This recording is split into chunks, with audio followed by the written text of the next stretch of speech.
tomadle vosotros y crucificarle, porque yo no hallo delito en él. Muy bien. Dice el versículo 7. Los judíos le respondieron, nosotros tenemos una ley y según nuestra ley debe morir porque se hizo a sí mismo hijo de Dios. Cuando Pilato oyó decir esto, tuvo más miedo y entró otra vez en el pretorio y dijo a Jesús, ¿de dónde eres tú? Mas Jesús no le dio respuesta. Entonces le dijo Pilato, ¿a mí no me hablas? ¿No sabes que tengo autoridad para crucificarte y tengo autoridad para soltarte? Respondió Jesús, ninguna autoridad tendrás contra mí si no te fuese dada de arriba. Por tanto, el que a ti me ha entregado, mayor pecado tiene. Desde entonces procuraba Pilato soltarle, pero los judíos daban voces diciendo, si a este sueltas, no eres amigo de César. Todo el que se hace rey, a César se opone. Entonces Pilato, oyendo esto, llevó fuera a Jesús y se sentó en el tribunal en el lugar llamado el Losado, y en hebreo es Gabata. Era la preparación de la Pascua y como la hora sexta. Entonces dijo a los judíos, he aquí vuestro rey. Pero ellos gritaron, fuera, fuera, crucificarle. Pilato le dijo, ¿a vuestro rey ha de crucificar? Respondieron los principales sacerdotes, no tenemos más que rey César. Así que entonces lo entregó a ellos para que fuese crucificado. Tomaron pues a Jesús y le llevaron. Y él, cargando su cruz, salió al lugar llamado de la calavera y en hebreo Gólgota. Y allí le crucificaron y con él a otros dos, uno a cada lado y Jesús en medio. Muy bien. En estos primeros 18 versículos, poco pensó Pilato con el Santo de Dios respecto a todos los sufrimientos que el Mesías prometido, el Cristo, serían.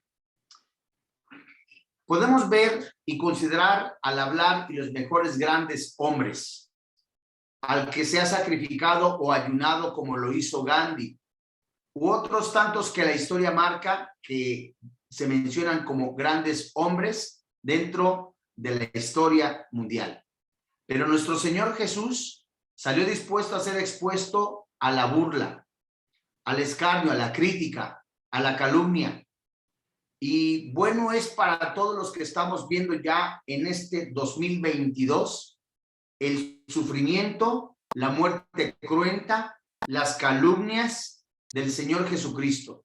Mirar lo que hizo en la cruz, ese Mesías crucificado, ese siervo sufriente, en donde ahora a través de la oración y la comunión con el Espíritu Santo en el Padre Celestial, guiados por el Espíritu de Dios, debemos de mirarlo tal como lo es el amado. Pero ¿qué originó ese odio, ese esfuerzo contra hacerle una muerte cruenta, sangrienta? ¿Qué fue lo que hizo todo ello? La maldad del corazón. Pilato parece haber pensado que Jesús podría ser una persona por encima del orden común. Incluso la conciencia natural hace que los hombres tengan miedo de ser encontrados peleando contra Dios. Como nuestro Señor Jesucristo sufrió por los pecados, tanto de los judíos como los gentiles. Esto lo recordamos muy bien que se escribiera en el Nuevo Testamento en la pluma, por mencionar una de las muchas citas que se encuentran en el Evangelio, en los Evangelios, como en el libro de los Efesios.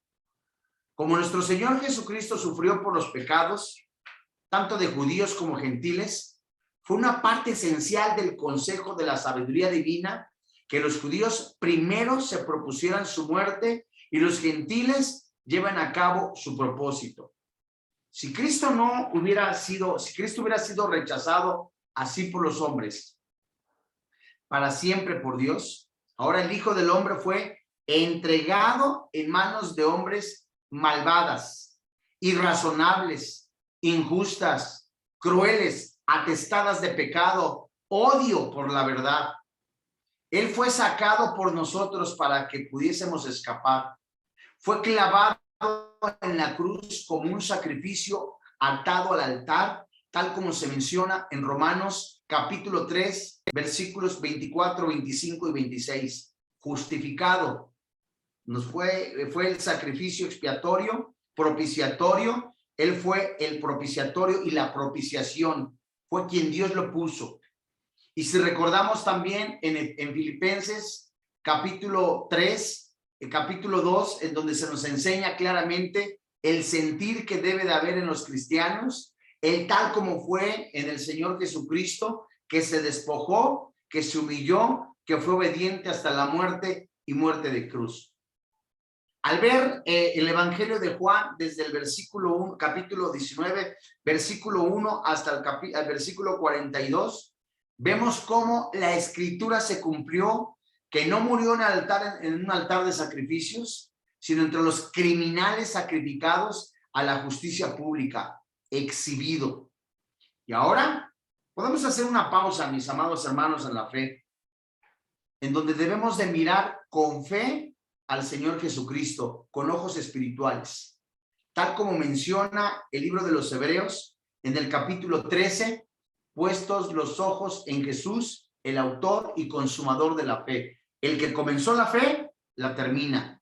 Y como lo escribía el apóstol Pablo en la carta a los Romanos, en el capítulo 8, en la seguridad de la salvación, en esa cadena de la salvación, que comienza en ese preconocimiento y termina en la glorificación. Ver con ojos espirituales lo que narra el Evangelio de Juan en el capítulo 19, sangrando, muriendo, nos debería de llevar a un amar cada día más a nuestro Señor Jesucristo. Y creo yo que la muestra clara, evidente de un nacido de nuevo, una muestra clara de amar al Señor, no es pregonar que le amamos, sino morir a nuestros deseos carnales, egoístas, y dejar que esa santificación progresiva dada por el Espíritu Santo, porque de Él es la obra, del Padre es la obra, nos lleve aún cada vez más en excelencia para la gloria de Dios y de vivir de victoria en victoria.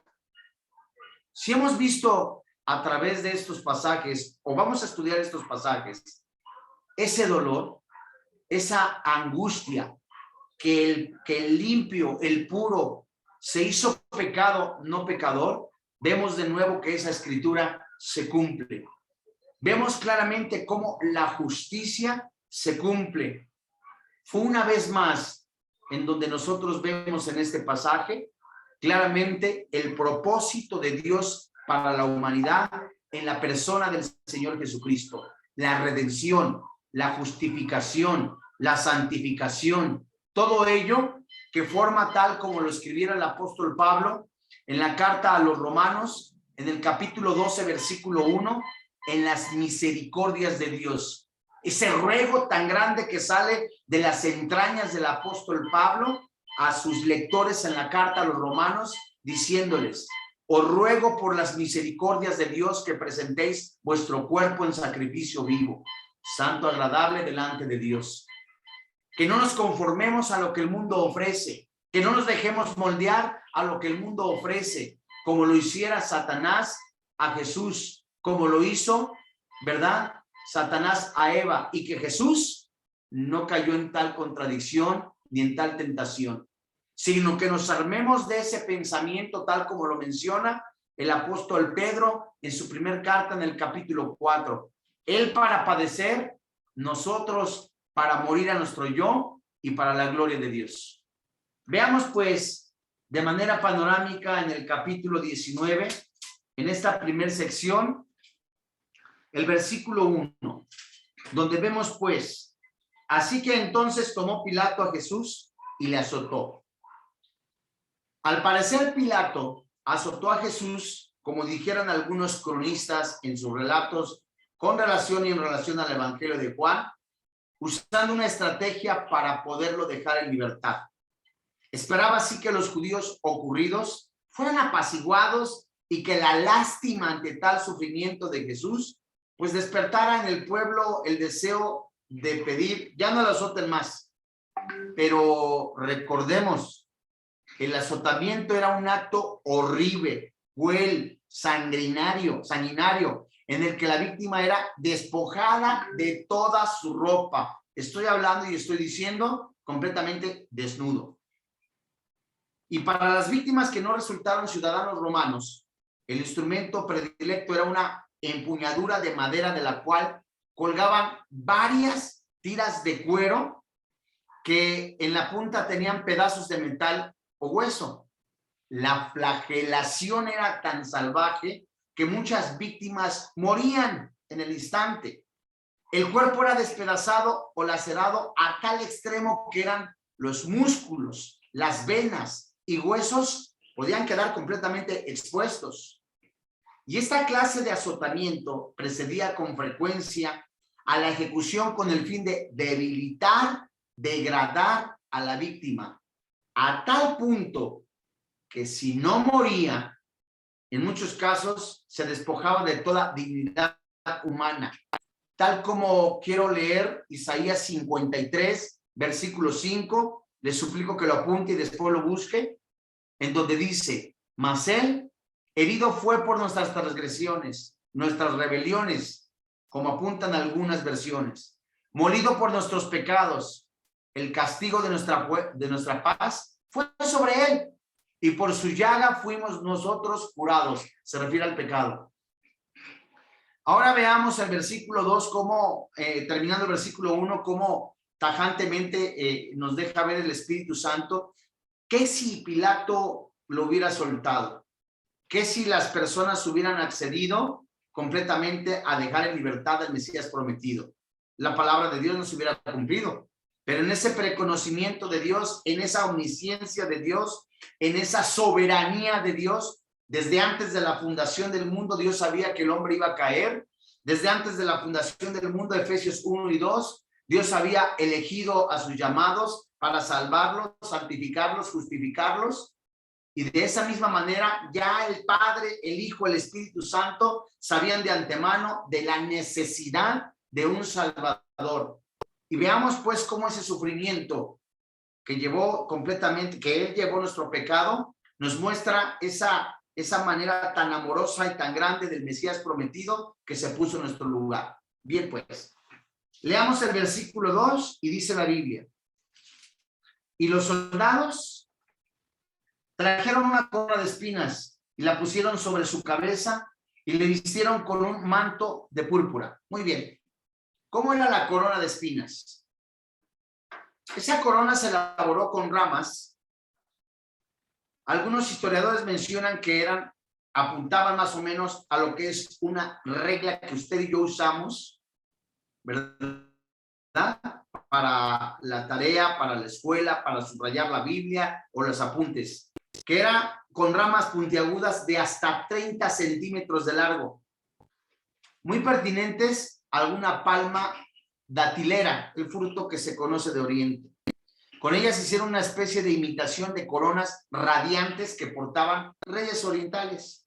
Las espinas atravesaban el cuero, ¿verdad? Cabelludo, la cabeza de Jesús, y contribuyeron a aumentar el dolor y el de sangre. Ese manto de púrpura, que es el color era representativo a la realeza, podía tratarse de una túnica militar que se puso sobre los hombros de Jesús con la intención de burlarse, hacer mofa, verlo como objeto de burla. ¿De qué? De sus declaraciones acerca de ser el rey de los judíos. Leamos con atención el versículo 3 y 4, en donde la palabra de Dios nos dice lo siguiente. Y decían, salve rey de los judíos, y le daban bofetadas. Aquí encaja pues lo que la escritura dice, más bien confirma lo que la escritura dice con relación a las burlas. El verso 4 dice, Pilato salió otra vez y les dijo, mirad, los traigo fuera para que entendáis que ningún delito hay en él. Quiere decir que retomamos lo que en Juan capítulo 18, versículo 28 dice. Le dijo Pilato, ¿qué es la verdad? Y cuando hubo dicho esto, si usted recuerda lo que dice la escritura, salió otra vez a los judíos y les dijo, no hallo ningún delito. En el versículo 5 vemos de una manera impresionante cómo salió Jesús llevando la corona de espinas, el manto de púrpura, y Pilato les dijo, he aquí el hombre. Imagínense ustedes el cuadro. Un hombre ya flagelado, lastimado, con la corona de espinas, burlado, emocionalmente hablando, amados hermanos en la fe. La burla, el escarnio, el objeto de ser ridiculizado, es muchas de las cosas los cuales los seres humanos muchas veces no estamos dispuestos a soportar. La ridiculización, la burla, por causa de que somos cristianos, como ejemplo, por lo que hacemos.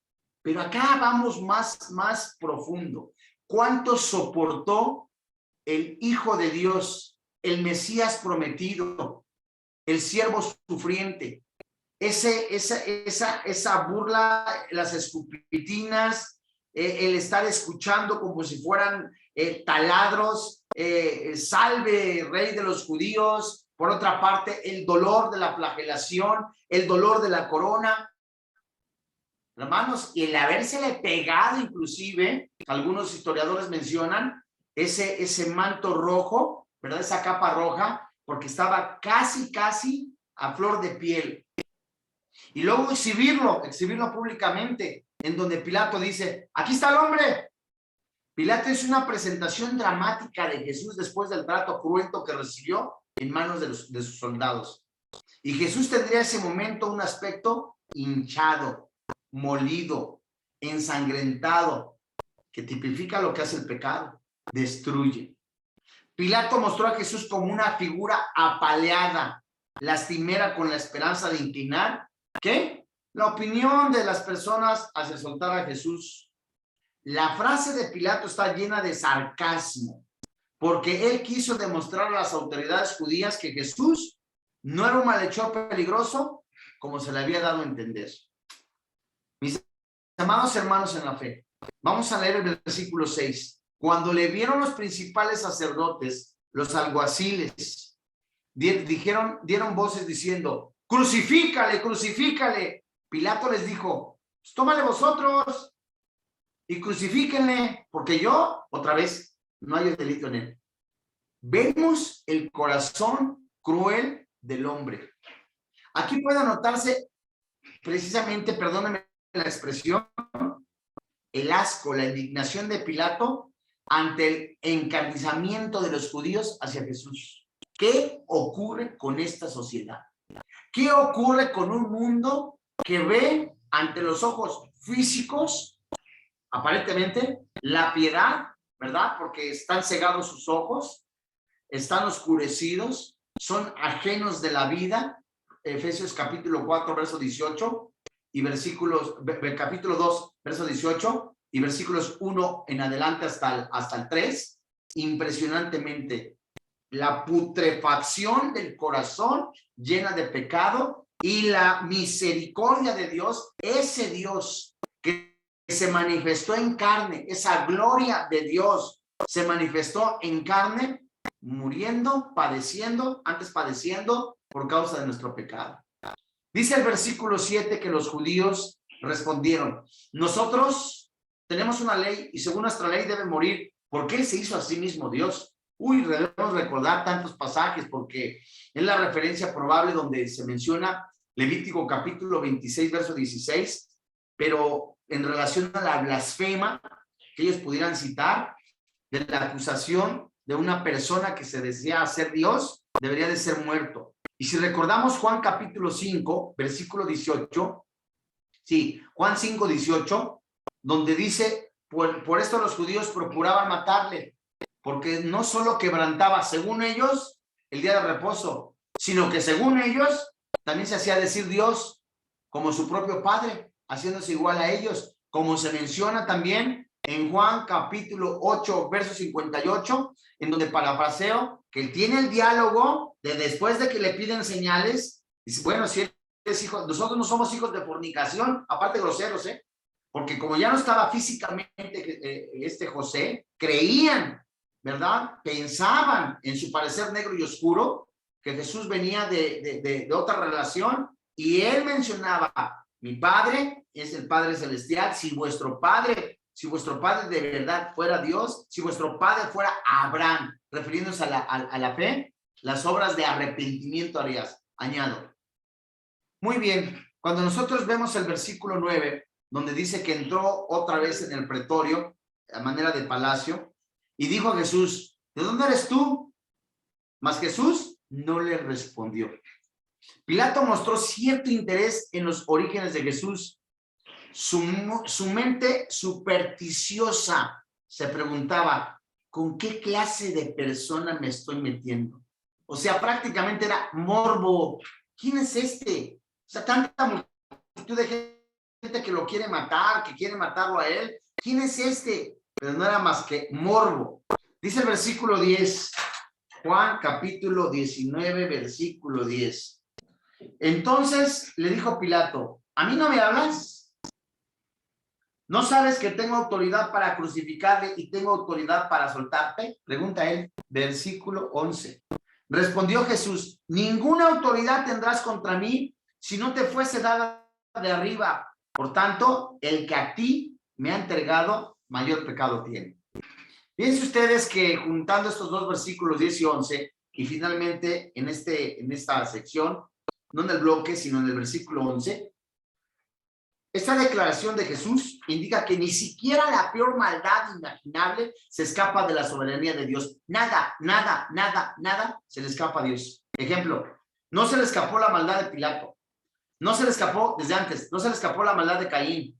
No se le escapó la maldad de Babilonia. No se le escapó la maldad de Sodoma y Gomorra. No se le escapó la maldad de la dureza de corazón, de la maldad que llegaba como un hedor pestilente en los días de Noé. No se le escapó la maldad de la putrefacción espiritual que se menciona, tanto en los libros de Isaías, de Oseas. No se le escapó la maldad del hombre en las perversiones sexuales, como la sodomía que se describe en Oseas. No se le escapó la maldad de nada. Entonces, mis amados hermanos, Dios tiene control de todo. Pilato no tenía control real de la situación. Se le estaba escapando de las manos. ¿Qué estoy haciendo? ¿Qué hago? Y no dejó nunca de ser un agente moral y responsable de sus propias acciones. Y al ser confrontado con la oposición, con la maldad, ¿verdad? Vemos este asunto donde entrega a Jesús, y fíjense ustedes lo que dice el versículo 11.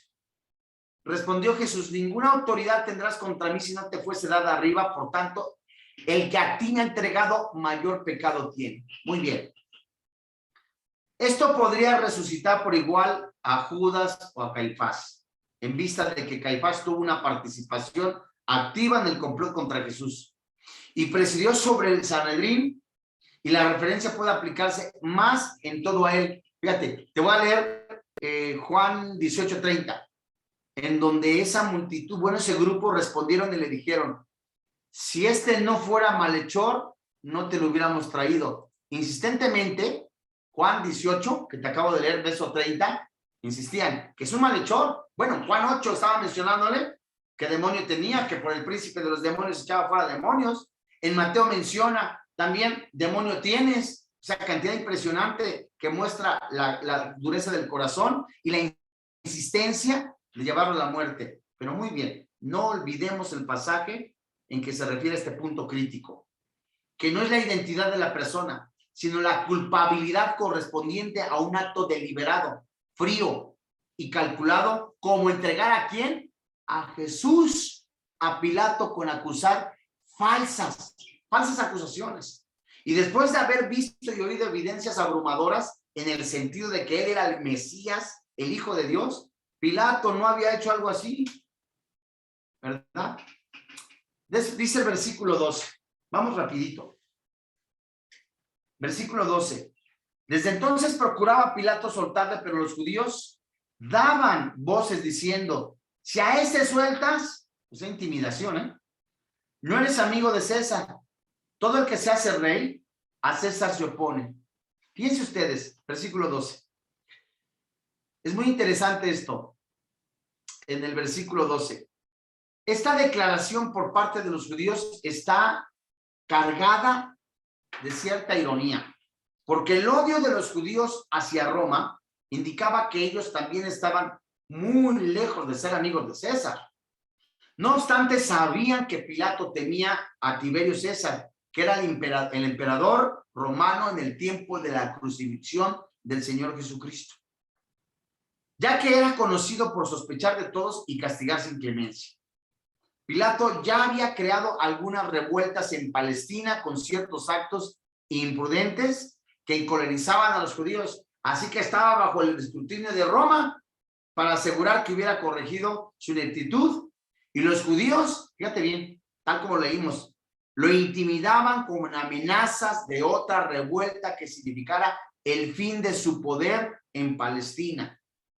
Si decidió abstenerse de ejecutar a Jesús, si él se abstenía de ejecutar a Jesús, iban a hacer otra revuelta. Fíjate, ahora el versículo 3. Entonces Pilato, oyendo esto, llevó fuera a Jesús y se sentó en el tribunal en el lugar llamado el Enlosado, que en hebreo es Gabata. Muy bien. ¿Qué es el tribunal? Pilato se dio bajo la presión judía y se preparó de emitir juicio sobre la acusación original de insurrección contra Roma. Órale, pues. Fíjate la cuestión moral, cómo accedió. Este tribunal se refiere al lugar donde Pilato se sentó para dar el veredicto oficial. Era como una silla colocada en el área cubierta con piedras conocidas como el enlosado. Y la ironía es que Pilato pronunció juicio sobre aquel a quien el Padre mismo dio todo el juicio, tal como dice Juan capítulo 5, verso 22, que te leo, y que dice, porque el Padre no juzga, sino todo el juicio dio al Hijo. Muy bien. Y a quien habrían de pronunciar ese justo juicio para condena para Pilato. Leamos el versículo 14. Dice la Biblia, era la preparación de la Pascua y como la hora sexta, entonces dijo a los judíos, he aquí a vuestro rey. Y esa preparación de la Pascua, como esto se refiere al día antes de la Pascua, porque es la preparación un día antes, en el que se realizaron los preparativos para la Pascua. Juan está presentando a Jesús como si fuera enviado a su ejecución a la misma hora en que los corderos de la Pascua eran sacrificados. ¡Qué impresionante, hermanos! Cumplimiento de ley. En el momento, la hora de la preparación, en donde se preparaba a la víctima, ¿verdad? Al cordero para la Pascua, el Señor Jesús estaba siendo preparado. Y Juan presenta, ¿verdad? Como enviado, ¿verdad? A esta hora, sobre la cronología de esta semana. Vemos claramente que se menciona aquí en este versículo la hora sexta. Juan cuenta aquí el tiempo conforme al método romano en el que en el día comenzaba a la medianoche. Y cuando la frase, aquí la última frase que vemos en el versículo 14, he aquí vuestro rey, Pilato, con esa expresión, he aquí a vuestro rey, se está burlando de los judíos al sugerir la clase de rey que se merecían, un hombre indefenso, desahuciado. Y esa burla se expresó también en el título que mandó poner sobre la cruz, que más adelante vamos a leer. Pero veamos ahora, ¿verdad? Versículo 15, 16 y 17. Versículo 15, 16 y 17. Dice la Biblia, muy bien. 15. Pero ellos gritaron, fuera, fuera, crucificarle. Pilato les dijo, ¿a vuestro rey he de crucificar? Respondieron los principales sacerdotes, no tenemos rey más que César, ¿verdad? No tenemos más que rey que César. Verso 16. Así que entonces lo entregó a ellos para que fuese crucificado. Tomaron pues a Jesús y le llevaron. Verso 17. Y él, el Señor Jesús, cargando su cruz, salió al lugar llamado de la calavera y en hebreo es Gólgota. Muy bien. Cargando su cruz. Esto se refiere al travesaño horizontal de la cruz. El hombre condenado lo llevaba atado a sus hombros hasta el lugar de ejecución. Jesús cargó su cruz hasta la puerta de la ciudad, pero debido a los efectos de la flagelación brutal a la que fue sometido, de acuerdo a lo que dice Mateo capítulo 27, verso 32, que a continuación te voy a leer, dice, cuando salían de la ciudad, Hallaron a un hombre de Cirene que se llamaba Simón. A este obligaron a llevarse a la cruz. Muy bien. Lo tenemos también en Lucas 23, 26, en Marcos capítulo 15, verso 21. Pero ya después de esto vemos el lugar llamado Gólgota. Este término es la transliteración griega de una palabra aramea que significa calavera. Y es probable que este sitio derive su nombre del aspecto que tenía, pero su ubicación exacta, por supuesto, es incierta en la actualidad. Vamos ahora al versículo 18 y la escritura dice, allí le crucificaron y con él a otros dos, uno a cada lado y Jesús en medio. Fíjense usted, hicieron que Jesús se acostara en el suelo, mientras sus brazos estaban extendidos y clavados al madero horizontal que había traído desde el losado, desde el lugar donde estaba dio el veredicto esta autoridad. Muy bien. Debía levantar el madero de inmediato con la víctima adherida a él, ¿verdad? De manera acostumbrada y empalmado al madero vertical, es decir, la víctima estaba acostada, crucificada, y se debería de levantar la víctima, Dios mío santo. Sus pies fueron clavados atravesando el vertical, que en algunos casos tenía pedazo de madera que servía como una especie de base para soportar la parte del peso del cuerpo. No obstante, el propósito de tal instrumento era prolongar, intensificar la agonía, no aliviarla.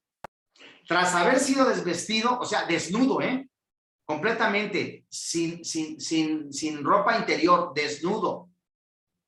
Fíjense ustedes, apaleado, desvestido, Jesús pudo quedar colgado en el sol ardiente durante varias horas y hasta pudiera haber en algún momento, como muchos lo querían, varios días. Para respirar era necesario empujar las piernas y contraer completamente los brazos, lo cual generaba dolor, un dolor desgarrador por todo lo que le había padecido.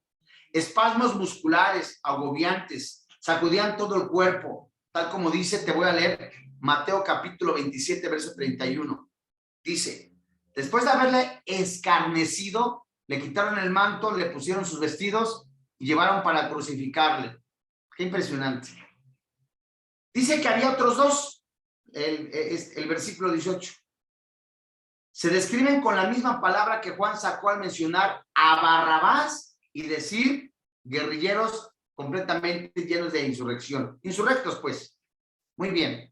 Voy a leer desde el versículo 19 hasta el 30 para darnos de esta referencia. Dice la Biblia. Escribió también Pilato el título que puso sobre la cruz, el cual decía, Jesús Nazareno, sobre los rey de los judíos. Y muchos de los judíos leyeron el título, porque el lugar donde Jesús fue crucificado estaba cerca de la ciudad, y el título estaba escrito en hebreo, en griego y en latín. Dijeron a Pilato, los principales sacerdotes de los judíos, no escriba rey de los judíos, sino que él dijo, soy rey de los judíos. Verso 22. Respondió Pilato, lo que he escrito, escrito. Bueno, para proseguir con esta breve explicación, vemos que desde el verso 19 hasta el verso 30 hay algunas circunstancias notables de la muerte de Jesús. Más plenamente relatadas, ¿verdad? Antes en estos versículos, Pilato no complacería a los principales sacerdotes al permitir que se alterara la escritura, lo cual sin duda se debió al poder secreto, soberano de Dios sobre su corazón. Es decir, Dios, de manera completamente soberana, hizo que este hombre, Pilato, escribiera eso. Para esta declaración del carácter y autoridad de nuestro Señor pudiera continuar. Muy bien. Y muchas cosas hechas por los soldados romanos fueron cumplimientos de las profecías del Antiguo Testamento, como Cristo tiernamente proveyó su madre en su momento de su muerte, cuando le habla a Juan, ¿verdad? El ejemplo de Cristo enseña a todos los hombres a honrar a nuestros padres, muchas otras cosas. Pero veamos con atención lo que dice el versículo 19 hasta el verso 22 que acabo de leer. Cuando se escribió este título, como parte de esas ejecuciones, Hay que resaltar que se acostumbraba una tabla con el texto de la sentencia en el cuello de la víctima durante el recorrido hasta el sitio de ejecución. La llevaba acá, pues. Y después se clavaba esa tabla en la cruz de la víctima, arriba. Y Pilato aprovechó la oportunidad para vengarse con mofa de los judíos que tanto le intimidaron para acceder a su ejecución. En otras palabras, tanto estaban diciéndole, oye, si no eres amigo de César, te estás poniendo como el rey, eres enemigo. Te vamos a hacer otra revuelta. Ah, bueno, entonces no voy a escribir, ¿verdad?, lo que ellos piden, sino lo que es. Ya está escrito. Y de manera soberana se cumple la palabra de Dios. Fíjate muy bien. En el verso 23, cuando los soldados hubieron crucificado a Jesús, tomaron sus vestidos e hicieron 4 partes, una para cada soldado. Tomaron también su túnica, la cual era sin costura, de un solo tejido, de arriba a abajo. Muy bien. ¿A qué se refiere sus vestidos también túnica? Fíjate que por costumbre, la ropa de la persona condenada era propiedad de los verdugos. La división de los vestidos indica que la escuadrilla de ejecución estaba compuesta por 4 soldados. La túnica era la parte de la vestimenta que se desgasta en contacto con la piel. El plural, vestidos, se refiere a artículos como el manto exterior, la correa, las sandalias y el turbante. Y al leer versículo 24, dice la escritura, entonces dijeron entre sí, no la apartamos, sino que la echemos suerte sobre ella, a ver de quién era. Esto fue para que se cumpliese la escritura que dice, repartieron entre sí mis vestidos y sobre mi ropa echaron suertes, y así lo hicieron los soldados. Está citando el Salmo 22, verso 18, que te voy a leer. Salmo 22, 18. Repartieron entre sí mis vestidos y sobre mi ropa echaron suertes. En el Salmo 22, David se sintió, refiriéndose al Salmo, angustiado por dolencias físicas, el escarnio de sus opositores, por lo cual empleó símbolos correspondientes a una escena de ejecución en la que el verdugo repartía los vestidos de la víctima. Pero esto ilustra la profundidad de su momento que está viviendo, y es importante advertir que David describió con exactitud una forma de ejecución que nunca había visto. Es el Espíritu Santo que lo inspira. Y el pasaje es una profecía tipológica, ¿verdad? Tipológica de Jesús, el heredero de David, al trono mesiánico. Fíjense ustedes nada más. El verso 25 nos dice, estando junto a la cruz de Jesús, su madre y la hermana de su madre, María, mujer de Cleofas, y María Magdalena. Fíjate muy bien. Aunque el número exacto de mujeres que se menciona aquí es discutible, Juan se refiere a 4 mujeres, no a 3, ya que solo incluyen el nombre de 2 de ellas, su madre, María, la hermana de su madre, que pudo haber sido Salomé, de acuerdo a lo que dice Marcos capítulo 15, verso 40, que te leo, que también había algunas mujeres mirando de lejos, entre las cuales estaban María Magdalena, María la madre de Jacobo el menor, y de José y Salomé. Muy bien. Ahora, estaba también María, mujer de Cleofas, ¿verdad? La madre de Jacobo el menor y José. Y por otro aspecto vemos María Magdalena. Esto alude a la aldea de Magdala sobre la costa occidental. María Magdalena era una figura prominente en la historia de la resurrección, donde Jesús la sanó tras ser liberada, dice la Biblia en Lucas capítulo 8, verso 2, de 7 demonios. Y dice el versículo 26, verso 26, cuando vio Jesús a su madre y al discípulo a quien él amaba, que estaba presente, dijo a su madre, mujer, he aquí tu hijo. Fíjate, ahí te va. Esta porción de la palabra de Dios, muchas veces, no muchas veces, sino que la toma la Iglesia Católica, la Iglesia tradicional, como un sustento en el que María, madre de Jesús, Y si es la madre de Jesús, y si Jesús es Dios, pues es la madre de Dios, lo cual es completamente aberrante, es un error catastrófico, no es bíblico. ¿Pero qué quiere decir entonces esto? Es una referencia a Juan, ¿verdad? Quien Jesús como primogénito se hizo responsable de asegurar el sustento de la familia antes de comenzar su ministerio, ¿cierto? No se dio esa responsabilidad a sus hermanos, sus medios hermanos, porque no simpatizaban con su ministerio. Vamos, pues, no creían en él. Lo leemos en Juan 7, versos 2 y 3, en el pasaje de la Biblia donde María y sus hijos van a buscar, oye, y le dice, oye, ahí están tus hermanos. Bueno, interrumpieron el sermón y claramente Jesús dice, ¿quiénes son mis hermanos? Mi madre y mis hermanos son los que hacen la voluntad de Dios. Pero vemos, pues, lo más probable es que no estuvieran presentes a la hora, sus medios hermanos, de su muerte. Entonces, ¿qué es lo que sucede? Está encomendando ahora un orden hermoso que se necesita reconocer a Jesús como el Mesías para ser hijo de Dios y para formar parte de la iglesia y llamarnos hermanos. Muy bien. Dice el versículo 29.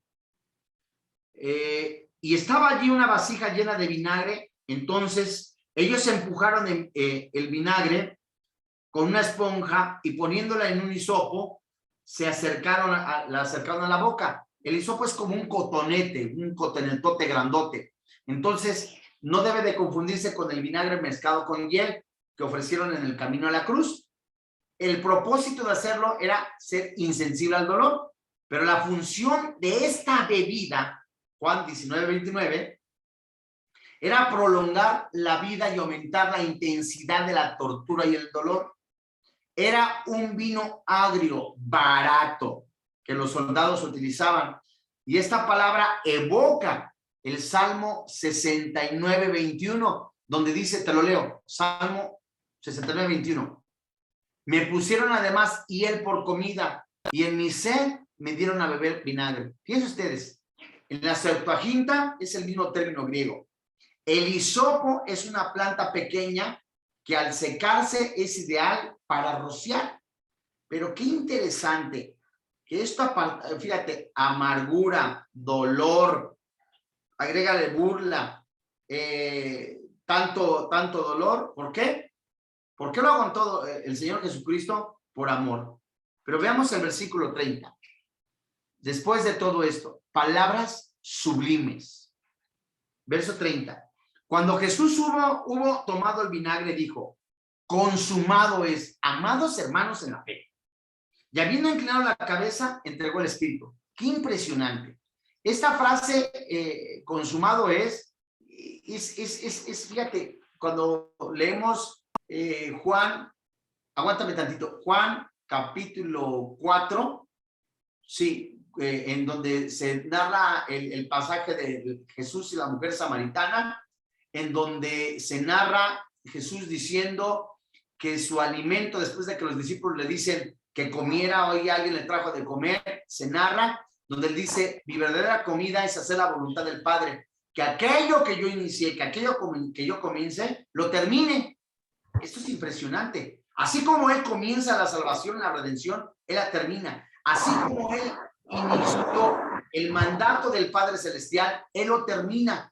Y esta palabra consumado es, que es de verdad, habla del pago de nuestros pecados, la redención de Cristo, el rescate de Cristo.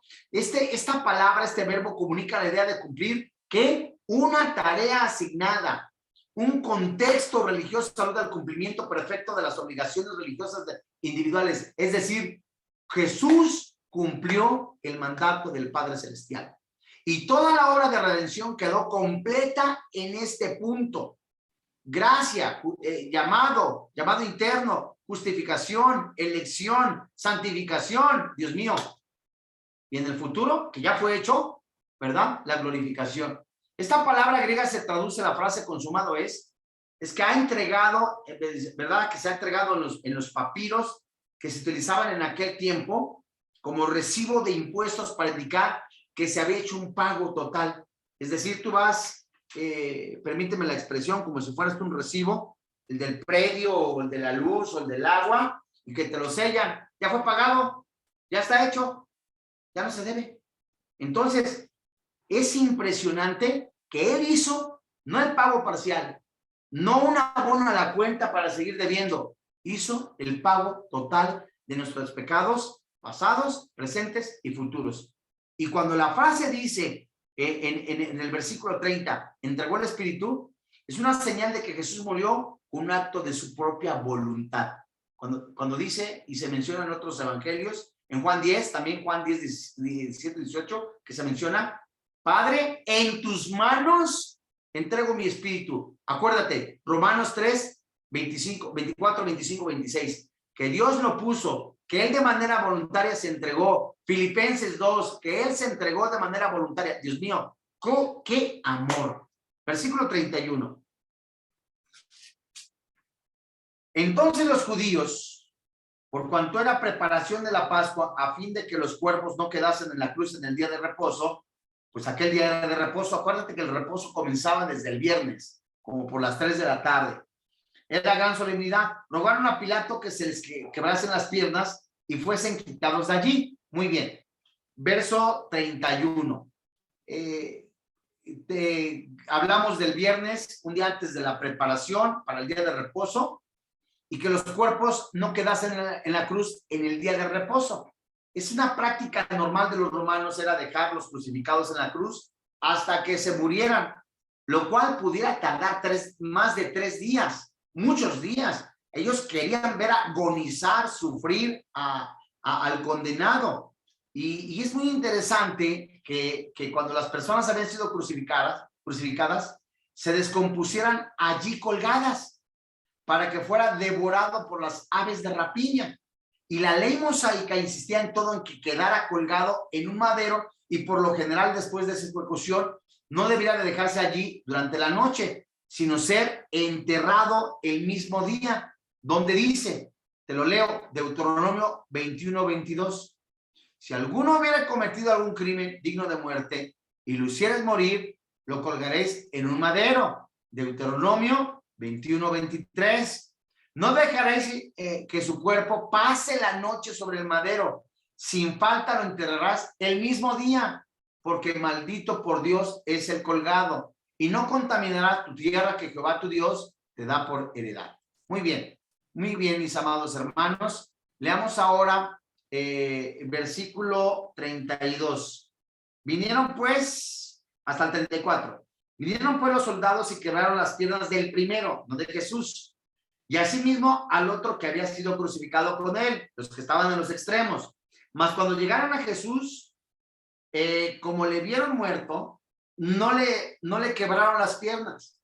Pero uno de los soldados le abrió el costado con una lanza, y al instante salió sangre y agua. Muy bien. La perforación que el soldado infligió en el costado de Jesús fue muy profunda en vista de la salida súbita del agua con sangre.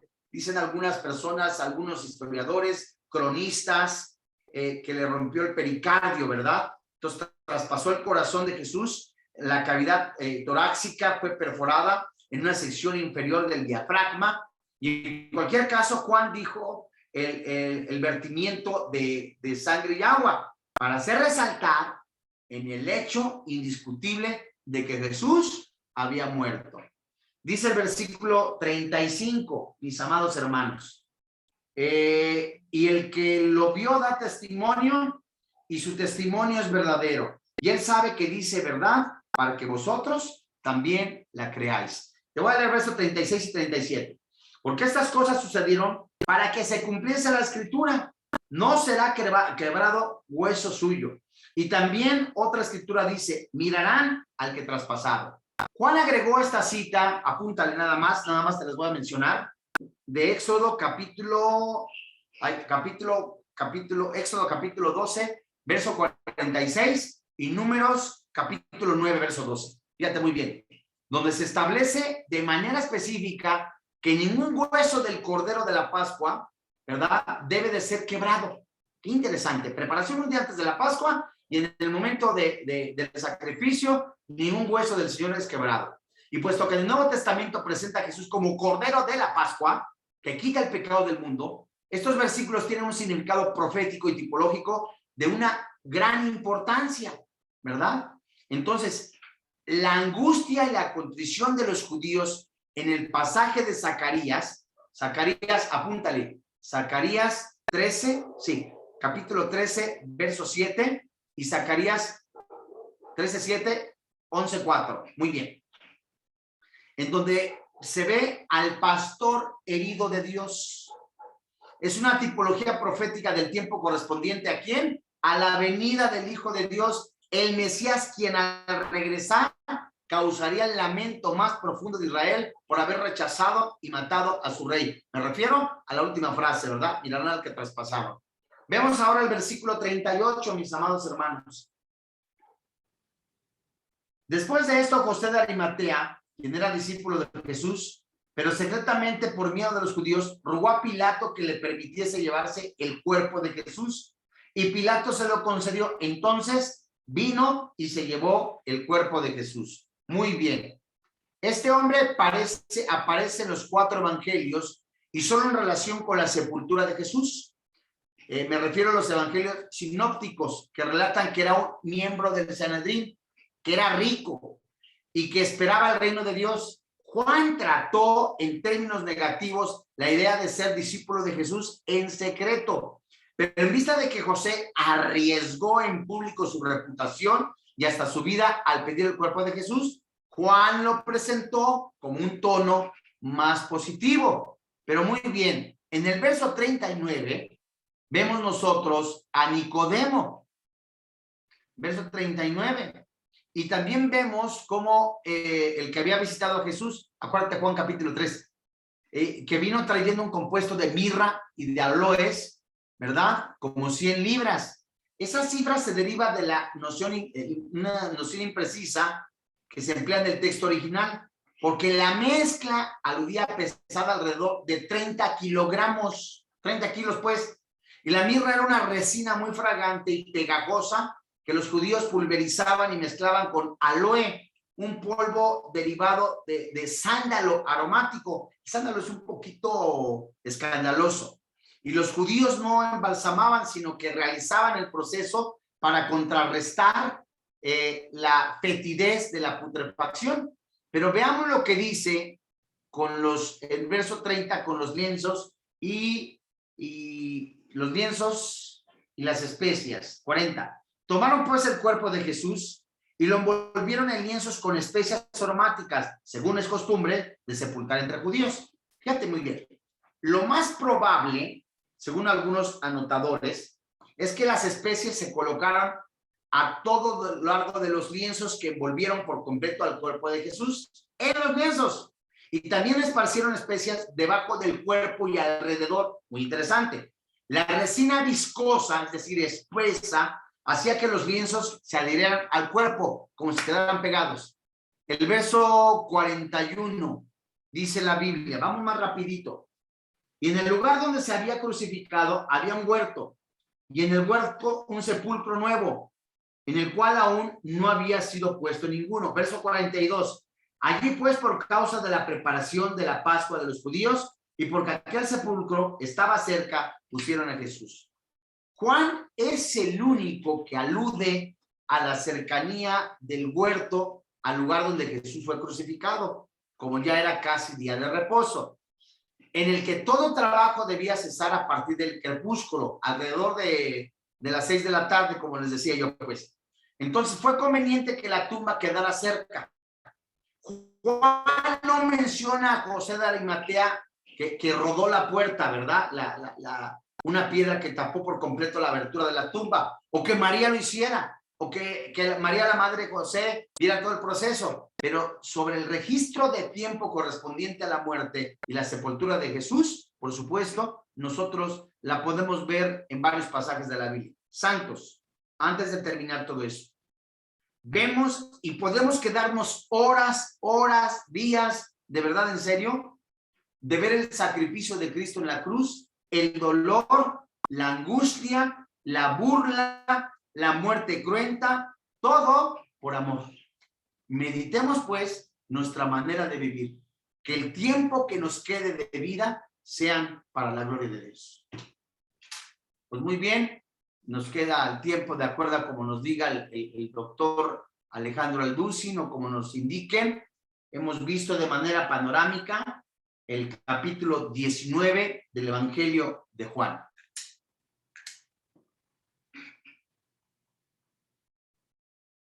Si hay alguna indicación.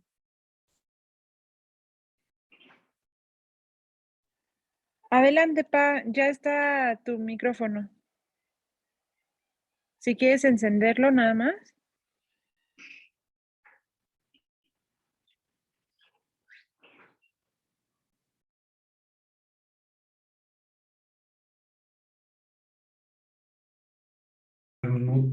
Muchas gracias, David. Estuve con un poco de problemas con la computadora al principio, pero muchas gracias una vez más por esta participación. Precioso capítulo 19. Sí. No sé si quieran preguntarle al pastor, hermanos, alguna duda que tengan, por favor, unos pocos minutos tenemos todavía para preguntas del tema. Alguien que quiera hacerle llegar su pregunta al pastor, adelante, por favor. Maestro, buenas noches, soy Alma y la pregunta es, aproximadamente, ¿cuántas horas se considera del sufrimiento del Señor desde que lo azotaron y el tiempo en que estuvo en la crucifixión, el tiempo que estuvo crucificado? Mira, si se calcula que salió del pretorio, algunos anotadores refieren 6, 8 horas, tiempo cronos, pero creo yo que lo más importante de esto, en lo que nosotros vemos, es el centro del dolor, permíteme la expresión, pero el centro del dolor, el dolor que llevó el Señor Jesucristo. Fíjate muy bien, lo que anhelaban los que lo estaban enjuiciando falsamente, anhelaban que durara horas, quizás hasta días. Por eso los ingredientes que le daban para que pudiera de alguna manera aguantar y que el dolor lo llevara a un padecimiento más, pues más doloroso.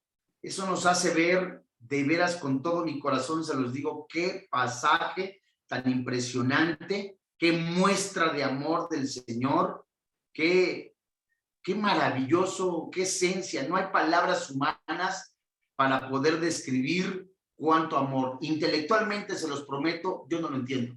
No lo entiendo porque el único Dios vivo, que lo digo en serio, el único Dios vivo que nos permite ver inclusive nuestro corazón lleno de maldad, de pecado, nuestra carne aún no regenerada, que somos malos, pues, aún con todo eso muestra su amor Dios para con nosotros, en que aún siendo pecadores, nos ha amado, Dios nos ha amado primero antes que nosotros, ha enviado a su Hijo. Entonces, a mí me impresiona más eso, mi hermana. No sé si quieras acotar algo o mencionar algo. No, muchas gracias, tiene razón, maestro, gracias. Con mucho gusto y con mucho cariño. Roberta, por favor, adelante con tu pregunta. Gracias, buenas noches a todos. Sí, la verdad es de que me impactó mucho este pasaje. Bueno, siempre me impacta mucho y creo que justamente como estamos ya casi por recordar estas fechas, creo que vino muy bien, pero bueno, no me alargo. Mi pregunta está relacionada con si he escuchado que este versículo, el del 26, lo usa la Iglesia Católica para, pues como para argumentar, ¿no? Que ella es la madre de la Iglesia, pero como que ni siquiera entiendo el argumento, o sea, ¿por qué se basan en eso? O sea, no entiendo por qué argumentan eso. Digo, ya sé que es una herejía, pero, o sea, no entiendo cómo lo plantean o por qué lo plantean de esa manera.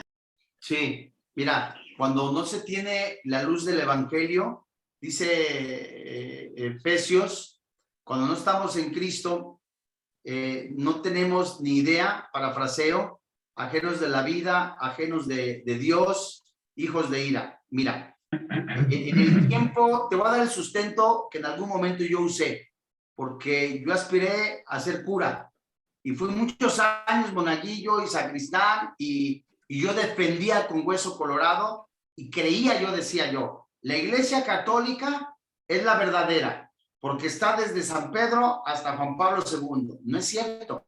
O sea, hay un periodo impresionante de 200, 300 años vacío, ni tampoco Jesucristo nombró papa a Pedro, sino que le encomendó las ovejas, como era el vocero de todos los apóstoles, y el sustento que torcido, porque esa es la palabra, es torcido, ni en la gramática griega significa eso, que ellos dicen cuando presenta a su madre, dice el verso 26, cuando vio Jesús a su madre y al discípulo a quien él amaba, que estaba presente, dijo a su madre, mujer, he aquí tu hijo. Ellos están diciendo, bueno, si María, no hay ninguna, mira, el catecismo católico, el de la esencia, no es el que común se conoce, el que tiene la imagen de una niña, que es un librito así que dice mi primera comunión. No, el catecismo católico es un libro que no tiene ni un versículo bíblico. Tiene puras reuniones en donde se mencionan apartados y artículos, que son, ay, se me fue la palabra, cuando se juntan y hacen un concilio. Entonces, son puros mandamientos humanos. Ellos en un concilio determinaron que eso era la garantía de que Jesús, que la madre de Jesús es la madre de Dios. Y mira, por ahí un libro que se llama Babilonia, la madre de las rameras, no me acuerdo la editorial. Hay otro que se llama María, la madre de Dios. Son tres libros que no son católicos, donde nos muestra la historia de la adoración a María, desde cuándo, desde los egipcios, desde el año 300, la imposición de la Iglesia Católica, y no hay ningún fundamento teológico. Es más, ni la Biblia Nácar Colunga, ni la Torre Samad, ni la Stromberg, ni la Dios habla hoy, que son las Biblias que usa generalmente la Iglesia Católica. La Torre Samad es la guadalupana. Entonces, ni hay ningún comentario en su versión que alude en la Biblia, pues, en el griego, no hay ninguna referencia que alude a que María es la madre de Dios. Eso es puramente nada más una imposición de la iglesia tradicional. Tan es, permíteme, que cuando se dice en el libro de los Hechos y cuando se menciona respectivamente en Romanos, que no hay otro nombre dado a los hombres en que podamos ser salvos más que la persona de Jesús. María no es corredentora, porque Jesucristo es el único camino, la única verdad y la única vida. Entonces es un argumento, es una idea sin un argumento válido teológicamente o bíblicamente hablando. Muchas gracias. Digo, sí, es que yo no le entiendo el por qué, o sea, como que ni siquiera entiendo su argumento, o sea, no me suena como que esté diciendo eso, ¿no? Pero sí lo he escuchado y muchas gracias. Y bueno, nada más también quería comentar rápidamente, me parece que también hay una profecía de que decía que Jesús iba a ser sepultado en la tumba de un rico, ¿no? O algo así. Ah, sí. Leí yo inclusive en Salmos, leí yo el Salmo, no me viene a la memoria, y de la tumba nueva. Muy bien, sí, es verdad. Algo te iba a decir, ya se me fue con lo último. Ah, ya me acordé, ahí te va. Mira, nada más para acotar. Fíjate lo torcido. En Apocalipsis capítulo 12, versículo 1, donde se habla de Israel y que dice, es el sueño de José. Apareció en el cielo una mujer con una corona de 2 estrellas. Es el sueño de José que habla de Israel. Bueno, torcidamente, la Iglesia Católica lo menciona como la Virgen de Guadalupe.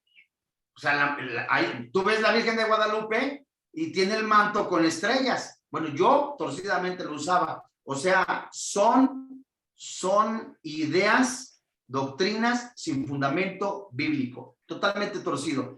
Y no entiendo, es válido lo que tú dices, no se entiende porque no tiene algún argumento bíblico, ningún soporte espiritual. Muchas gracias. Con mucho gusto. Hermana Eli, adelante, hermana, con tus dudas, hermana, por favor. Buenas noches, pastor. Un gusto saludarlo nuevamente. Buenas noches. Recordando en los versículos 10 y 11, donde nos hacía notar que, bueno, Dios tiene todo bajo control. Sí, Y pues nos mostró que a Pilato pues esta situación de Jesucristo se le salió, se le estaba saliendo de control toda esa situación. sí, Y como bien dice, Dios tiene todo bajo control, sabe en qué momento, la hora exacta y todo. Me voy hasta hasta el versículo 30, donde dice, nos decía usted que el vinagre que se le daba con el hisopo era para sí, que se alargara el tiempo de la agonía. ¿Es correcto? sí, En el versículo 30 dice que después de que hubo tomado el vinagre, fue cuando ya Jesucristo expresa las últimas palabras de que consumado es, y bueno, inclinando la cabeza entregó el espíritu. Ahí es cuando muere sí, Jesucristo. Y a lo que voy es que la grandeza de Dios fue que aunque el ser humano hubiera querido dar un vinagre o algo más para que se alargara la agonía, Dios puso el momento y ya no iba a haber más agonías. Dios decide el tiempo.